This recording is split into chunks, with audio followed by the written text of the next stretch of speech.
This is Future Sense Now, where we explore the landscape and byways of our shared futures. Future Sense Now is brought to you by the Futures Forum.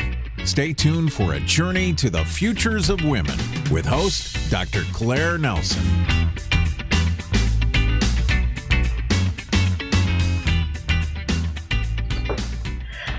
Greetings and welcome to Future Sense Now, an online e-zine of the Futures Forum. I am Claire Nelson and your travel guide on this exploration into the future. It is March 2017 and we're celebrating Women's History Month with an exploration into the future history of women. And we're looking specifically at the years 2030 and beyond. Why 2030?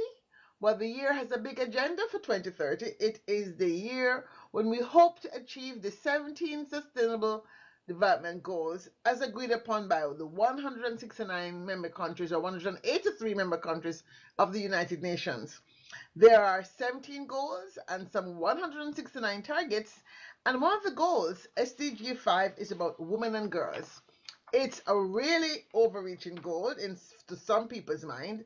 We have eliminating forms of violence, eliminating all harmful practices, recognizing unpaid work, effective participation and opportunity, reproductive rights, leadership, equal rights to economic resources, my God, enabling technology. And all of that seems a lot, but what does that mean realistically? I'm especially interested to hear what does it mean for the women in Kenya, East Africa, and Africa as a whole. And I'm delighted to have with me as my guest. Now I'm going to have a big challenge here. Katindi, and she will help me pronounce the second two last names of her own name. I'm going to ask her to do that. But let me introduce Katindi to you. She is an African futurist. She is the founder and managing director of Longview Consult, her own futures consultant practice. And she also is a member of the Millennium Project Node in Kenya. More importantly, she has done some work for a long time in foresight. She was one of the founding members, if you will, of the Society for International Development Project in the area of foresight and futures. More importantly, for me anyway, she was very involved in the Kenya 2030 project, which started at least 2 or 3 years before the SDGs were named. And like Jamaica, Kenya is one of the few countries whose 2030 vision statement predates the SDGs. I'm always excited to hear about how foresight and futures have been used in these countries. So without further ado, please join me in welcoming Katindi Njonjo. And she will help me. So Katindi, welcome. How are you? Greetings. Please help me pronounce your last name. Hi, my name is Katindi Sivi Njonjo. Sivi Njonjo. There Yes. we go. All right.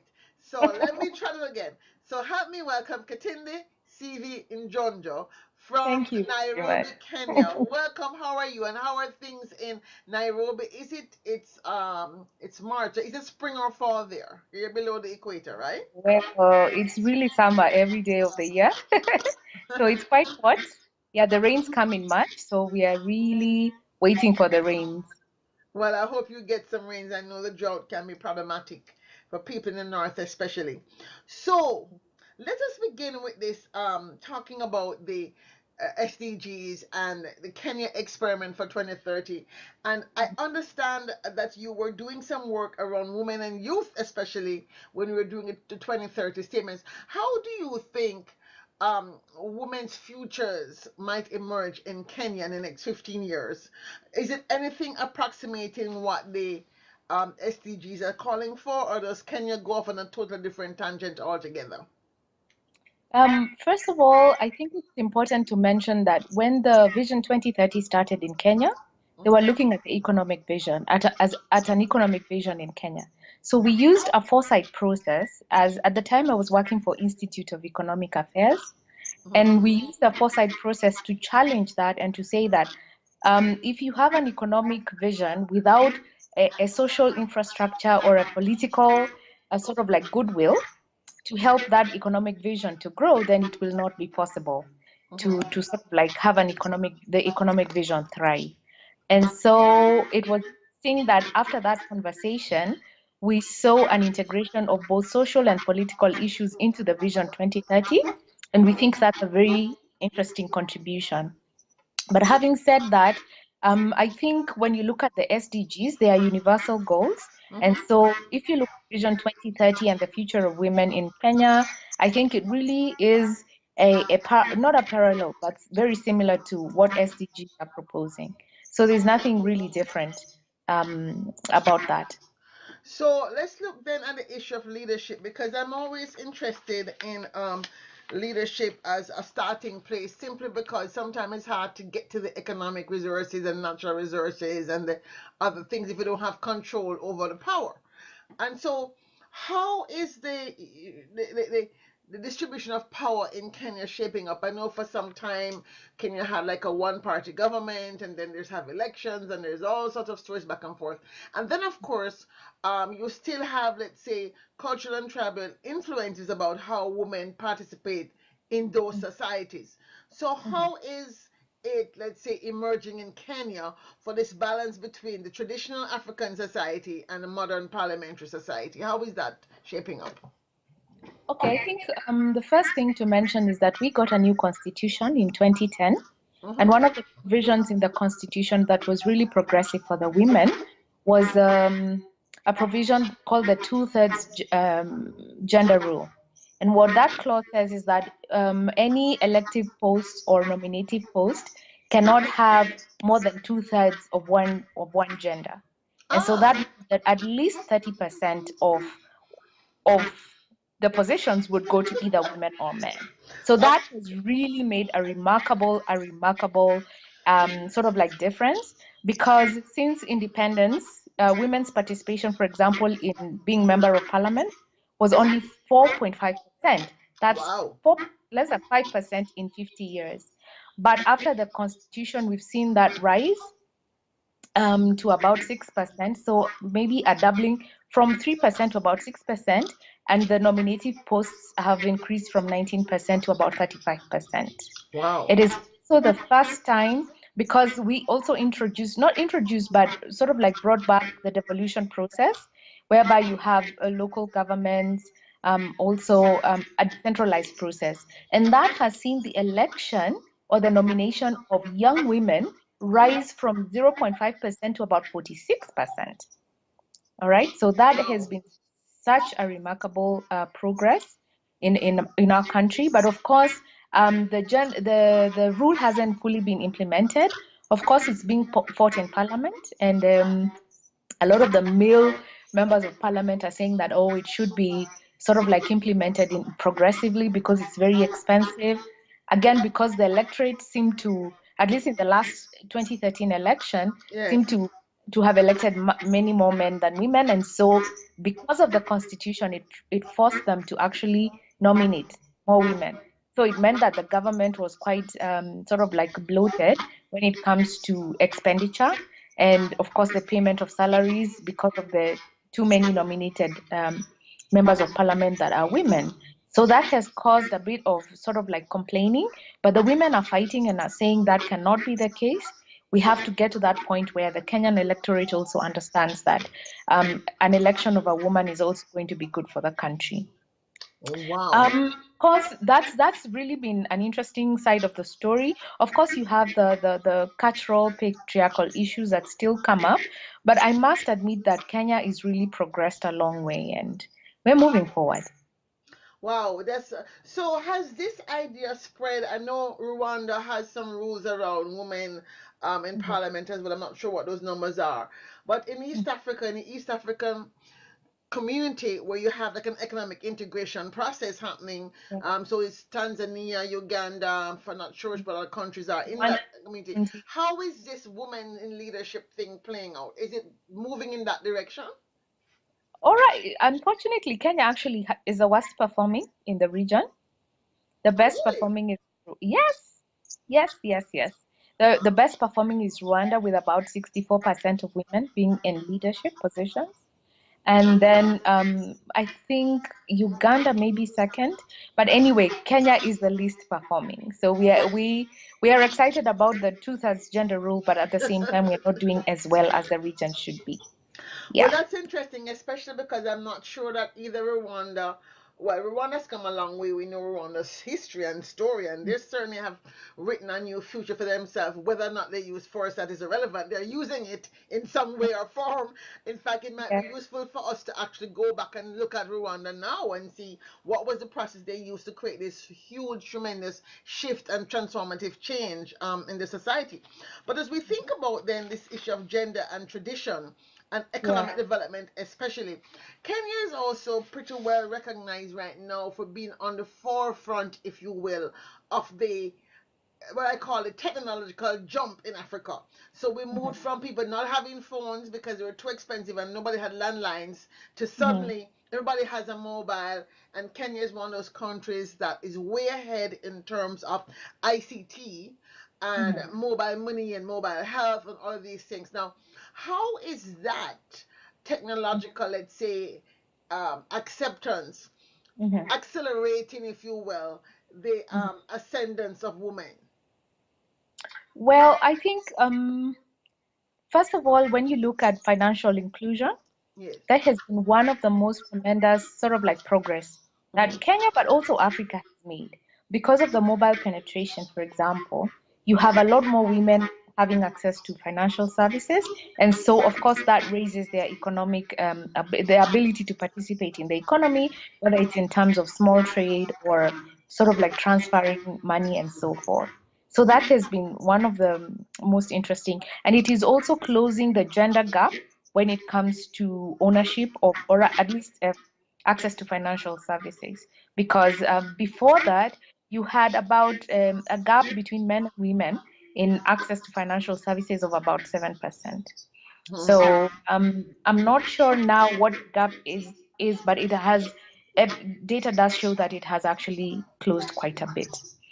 So the other thing about technology is the fact that you have a lot of young women going into technology, sort of like whether it's app applications, or sort of like what can I say, developing apps that are relevant to solving issues that are very African, and that Wow. has been wonderful in terms of beginning to make a contribution to the double shift of women. So, in Africa, unlike in most advanced nations, at least maybe there's technology to reduce the working hours of women.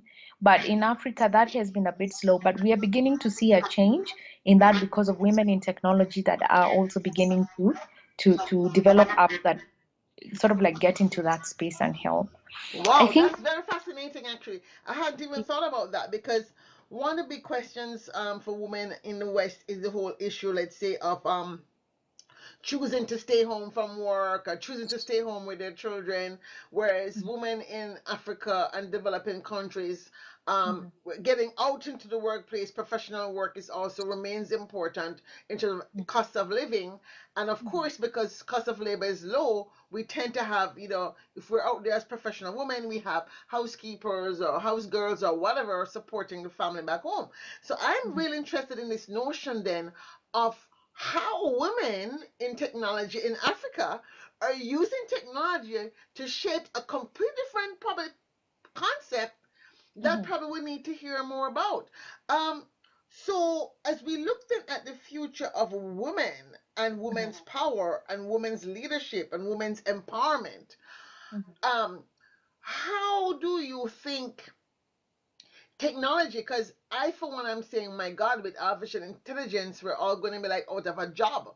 But in the African context, with this whole thing about the future of workforce, the future of artificial intelligence, mhm, is it that there's going to be a deliberate choice in the African context because of the high unemployment rates, because of the high youth unemployment rates, that governments may choose to go down a different path in terms of artificial intelligence? So there might be a whole different trajectory in terms mhm. of how technology is used. What are you seeing or feeling, if not even seeing? What is your sense of how things might happen? So, first of all, I think the advantage that Africans have is that while other sort of like countries in the West have to go through the whole process of discovering and then, take off in technology, countries in Africa leapfrog because, in a sense, you jump a stage because other people have done that, tried it, and so forth. And so you take what is relevant to you and leapfrog to the next level. And I think that's what we are seeing with mobile technology.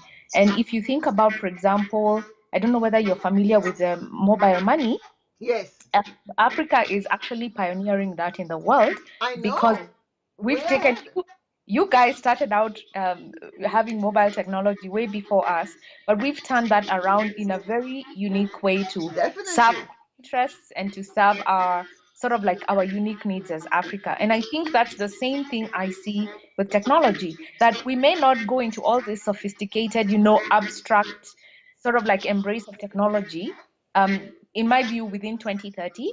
But because of where we are at, I think there's a possibility of taking all that technology, but making it much more practical and useful for ourselves, and then leapfrogging and actually being able to teach the world different things about the use of this technology. So that's what makes it very exciting, to see how technology applies in Africa as opposed to other parts of the world. Yeah, because I want us to think about, for example, the issue of agriculture, unpaid work that women do in Africa. Women have for a long while been farmers, and women have for a long while been at the brunt of the whole environmental crisis, whether it's lack of water or walking for water. How do you see then, in terms of technology and women's work and value, that shaping out for the future of women in developing countries in Africa in the next 15 years? Do you see technology addressing those issues for agriculture, water, energy? I think technology will, and like I said, in very practical ways.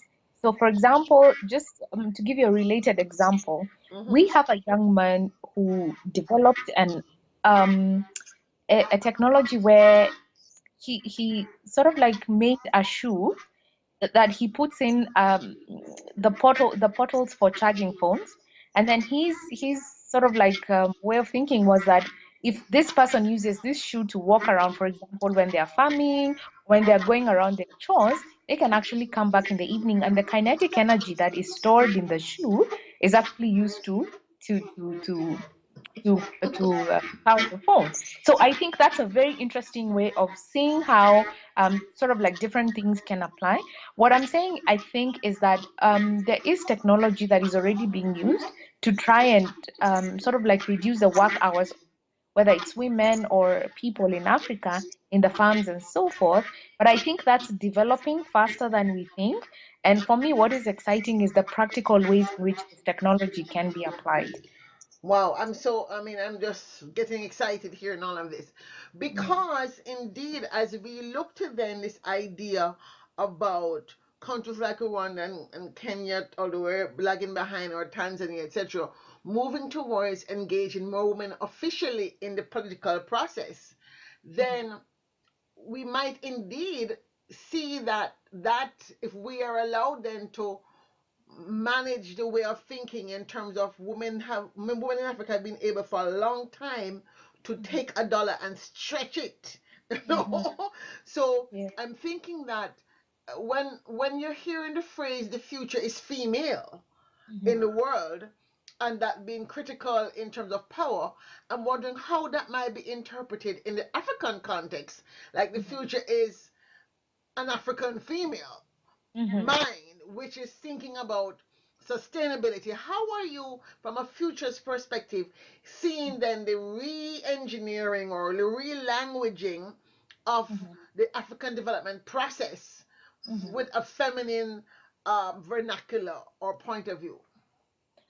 I think, first of all, I think the future is female. I think is an interesting analogy because I think the past has always, as a whole, so in Africa, been female, in the sense that they may not be at the forefront of positions or formal positions of power, but they drive the homes.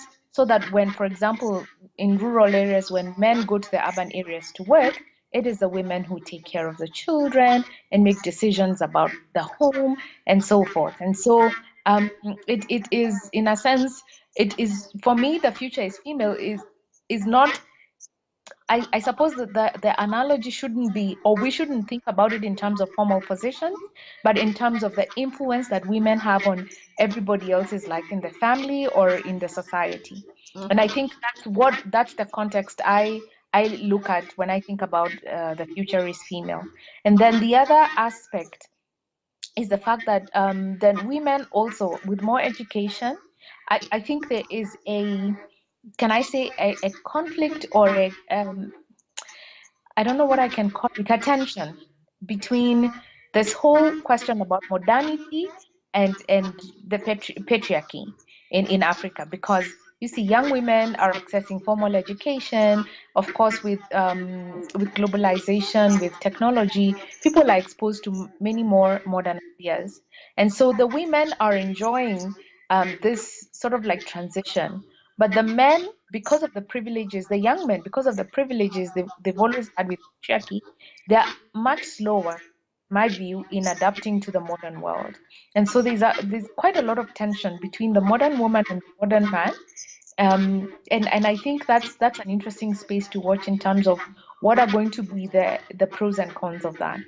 But I think Yes, in terms, one of my Nigerian friends who I interviewed actually 3 years ago was very concerned about this idea of backlash in Africa, because she said perhaps African women had taken the Western idea, quote unquote, too much, let's say, too literally, and and had not sufficiently transformed it to an African version of what it is that we means to be a modern African woman or a modern African man, and she was concerned about the backlash, which I gather we have seen some of that in Africa, in Kenya to be precise, with attacks on women, trying to shame them, for example, by stripping them on buses, etc. So my question then becomes, if we're looking towards a sustainable future, and one of the issues around the scenarios that were written, of course, these scenarios were written from a very Western perspective, but the scenarios that were written 20 years ago talked about continued growth where women, things are as usual, but women become more like men, and we kind of use their rules. Or do we have the backlash, whereas African women start getting pushback from the men who feel like they're losing out too much? Or do you think we're going to sort of move into a partnership model? Then it's also, now that people are, say, choosing genders, that's a big issue obviously in the West, not yet so much in Africa, but there's so much more talk about transgendered and people who have intersex gender, etc. In Africa, that's still very a taboo topic. Do you think in the next 15 years we're going to see those issues sort of resolve themselves in Africa towards a more Western direction, or will Africa probably emerge in a completely different way? Because now that you, as I said, now that you have technology, there's a lot you can leapfrog with, on your own without, let's say, having a Western model imposed. I see two things. And I think no society is homogeneous. Every society is very heterogeneous. But if you look at the makeup of African society, at least 70% of the people still live in rural areas. So what that means is that there's still quite a number of people that are quite conservative. And so in terms of and so the conservative sort of like ideology or ways of doing things still exists and in quite a big number of people. And so whereas there's the Western influence, I still see quite a big population maintaining their Africanness. But having said that, I think even within those who are so-called sort of like Westernized Africans, I see a lot of sort of like a realization that we are Africans and we have something to give. So I think the decolonization of the mind, in my view, is happening. And I can tell you just very simple examples. When I was in high school, it looked so bad if you had kinky hair and you wanted to straighten it up so that you look all, westerny. But now people, African women, are feeling so proud about their kinky hair and keeping it open. And I think that's an embrace of who we are as Africans and feeling that we are beautiful enough to be able to stay like that. Another example is, for example, this whole question about young educated women choosing to leave work, for example, and just staying home with their children, and choosing to re-enter the workplace when they're ready. So for me, I see a place where African women are reaching that they're comfortable with who they are. And as much as they're Western sort of like influences, I see a lot of African women beginning to find their place in the globe and trying to sort of like bring that Africanness forth. The other thing I think that is a big influence is still religion, whereas in other places I think religion has has doesn't have such a big influence. I think in Africa it does, and so I think that is also sort of like trying to keep a conservative, in my view, a conservative sort of like infrastructure among women. So, But having when you say religion, are you talking about Islam, Christianity, and traditional religions as well? Or are you just talking about Islam and Christianity, which are, like you say, the two, let's say, inherited or conqueror Mhm. religions?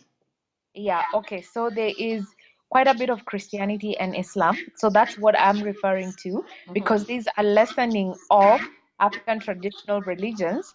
But having said that, I think I'm not sure about what extent the African traditional religion is influencing sort of like modern either men or women or younger men and women. I'm not sure to what extent that is happening. That'll be interesting. One of the things I want to have us jump into and explore is the Africa Union 2060 conversation. I'm not Mhm, sure if you are that much involved with it, but just from a spurious observation, like myself, spurious observation.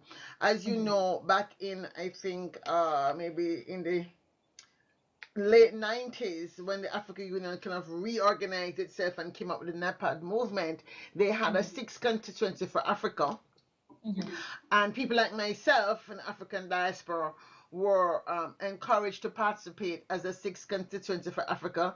And Ghana indeed went as far as to offer passports for any one of us who kind of wants to move back to Ghana. It would not be a problem for me to go to Ghana and become a citizen, in other words. I would have that right of return.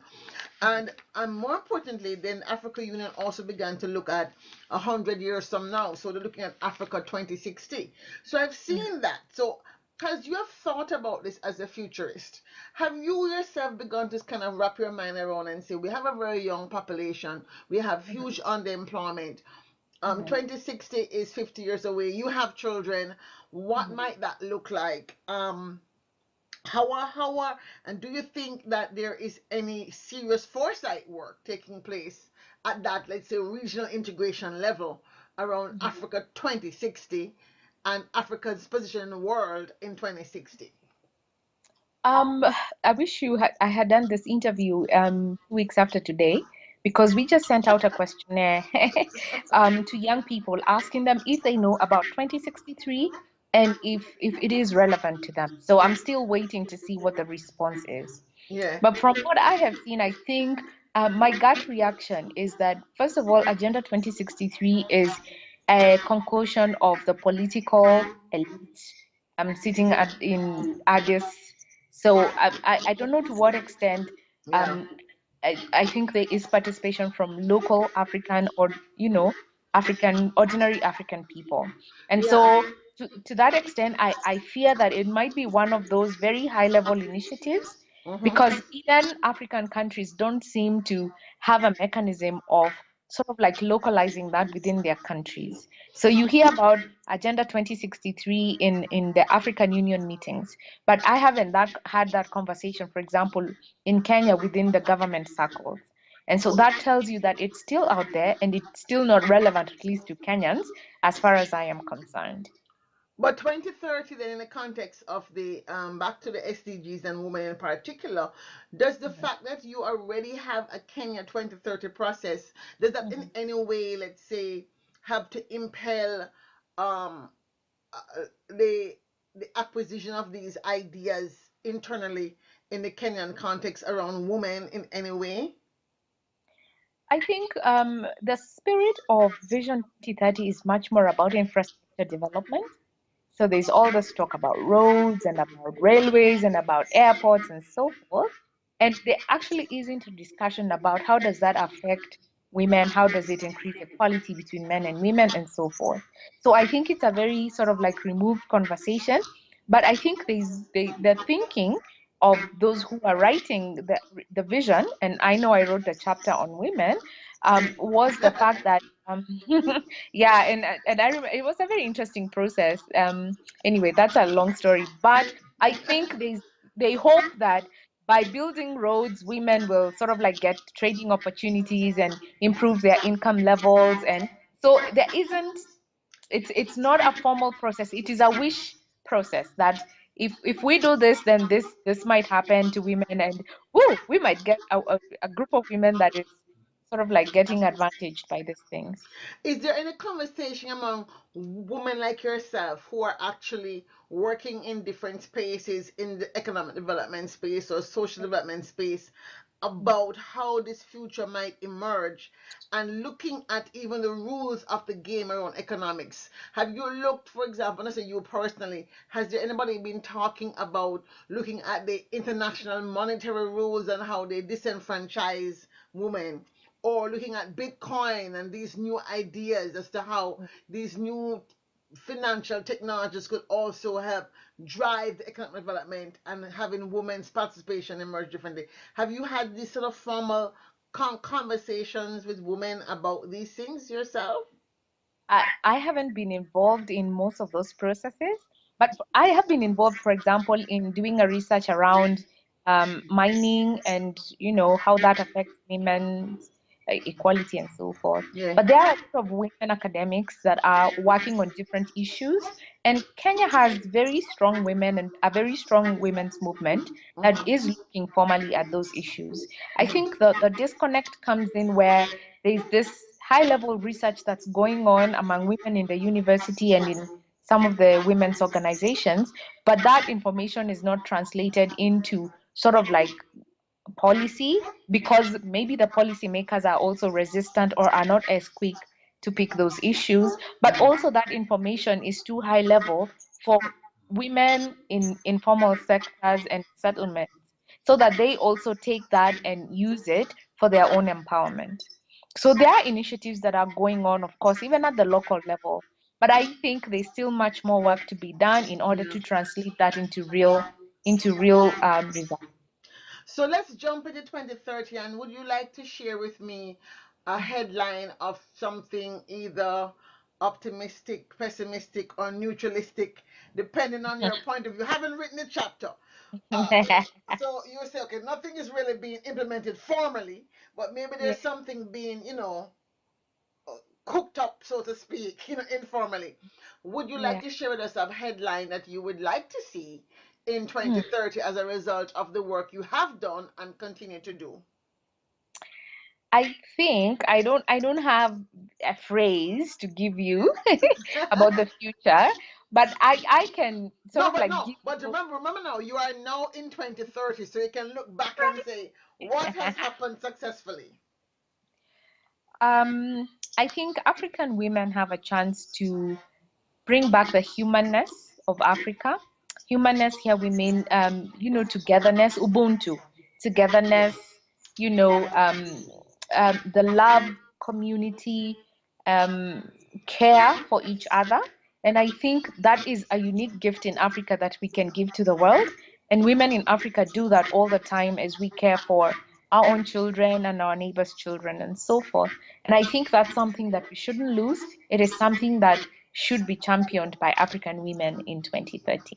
But what does that look like in a practical level in 2030 when we have, hopefully, will we have enough food? Will we have self-driving cars? Will we have Okay. blockchain? What does Yeah. Ubuntu 2030 look like? Because that's a serious Well, question. I mean, fun and joke aside, I'm making light of it, but for me, that's precisely the question that I would like answered. How are we going to share a future in which mhm. more people thrive?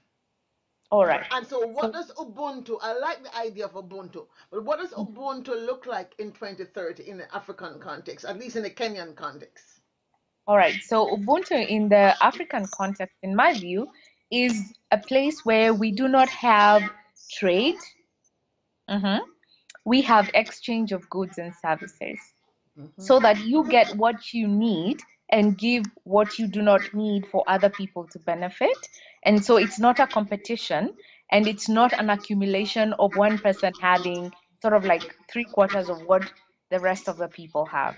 So it is a place where we try and care for each other so much that we give and not necessarily keep taking. Then, in my view, I think it is a place where we also laugh more, and so that we can enjoy good health. And it's not a place that is stressful. It's a place where we talk to each other. We take time to and you're not judged by how much you have accomplished, but in a sense you become human. You're human to the other person because you care for them. You care for how they're doing. You take time to say hello. You take time to help them accomplish their goals. And in helping people accomplish their goals, you accomplish your own goal. So it is a redefinition of it's a redefinition of how the world is ordered today. Wow, that's a huge agenda. I would love to know if somehow as we end this conversation out there in the ether, there are a couple of African billionaires with a lot of money. Perhaps Mhm. they will consider funding an intentional village community as a trial and error to see how one could have a Kenya 2030 village established with new rules of trade, etc. And I mean, people have tried that before in Scotland and these kind of places. Why not try it in Africa? There's enough billionaires walking around who might be able to spare you a million or 10 to make Yeah. this happen. So, would you say you're optimistic, pessimistic, or neutralistic about achieving some variation of that in the future? I'd like to be optimistic. I'd like to be optimistic, particularly because I have young children, and I would like them to grow in a place where they thrive and they have opportunities and they can grow other people. And so I have no choice but to make this place a better world for them to thrive. Well, that's an excellent place for us to wrap up our conversation with Katindi Sivi Njonjo. I think I got that correct on this time. Any last final word of wisdom you'd like to share with our listeners? Well, tomorrow is my birthday, and I'm turning the big 4-0. So happy Women's Happy Women's Week as you celebrate my birthday. So March 6th is her birthday. She's born in Women's History Month and 2 days before International Women's Day. So we are going to be certainly celebrating this with you. In fact, I probably should play this on your birthday. In fact, I will put it out tomorrow so that you can share it with your friends, your birthday gift, your story about who you are. And so I will make sure I work on this tonight so this can go tomorrow on your birthday. Happy birthday to you, Katindi Thank you, thank you, Sivi thank Njonjo. Thank you, folks, for listening. You have been listening to another edition of Future Sense Now, the online e-zine of the Futures Forum, where we strive to bring you more diverse voices of those who are shaping our shared future.